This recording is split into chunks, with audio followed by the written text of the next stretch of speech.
Hi there, welcome to Grain TV. It's Tuesday, February 23rd. What a down day it was in grains. Let's take a look at the Grain Edge trading platform and see where we closed. In Chicago, beans a leader to the downside, losing 11 3/4 cents. Wheat setting new contract lows on the front month March contract, off 10.5, and corn off 5.5 cents. News today was somewhat supportive in terms of new export activity, but overall the market continues to struggle with bearish fundamentals of oversupply in the global marketplace. Some of the news out today: South Korea was a buyer of U.S. wheat, buying 67,000 metric tons of milling wheat.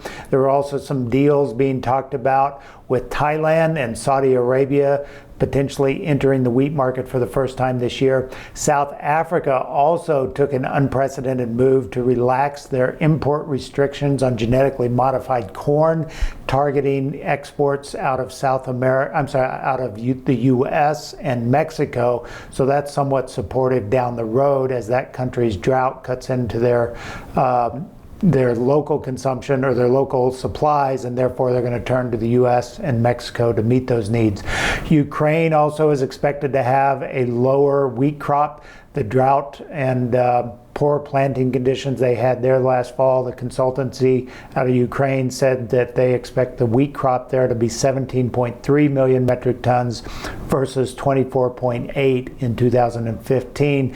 But the underlying theme continues to be global supplies at near highs or record highs in the case of wheat. We have the USDA Outlook Forum on Thursday, and people are looking for higher U.S. corn and soybean numbers as a result of that Outlook Forum. That will be on Thursday when USDA releases their first glimpse at 2016 crop acreage.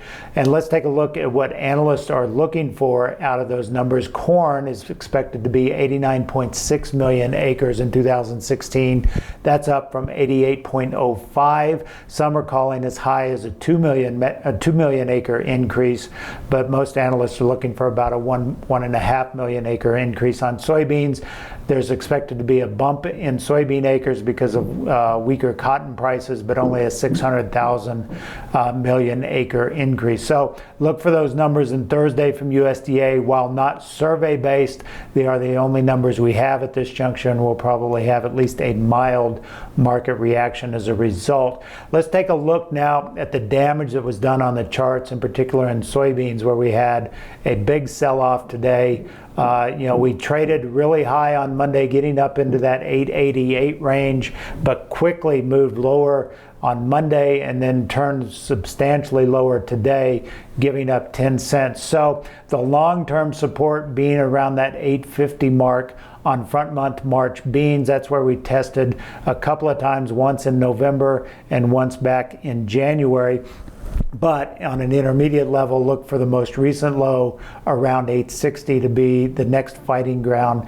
If we can push through that, then I think there's a better chance we'll get to 850, because I think the South American situation is going to pressure our market and really cause our exports in particular to dry up and give bulls little enthusiasm in the next few months until we get into the planting season. That's all we got today. If you have any questions, give us a call, 877-472-4607, or as always, visit us online at grainhedge.com to learn how we can help you in your grain marketing needs.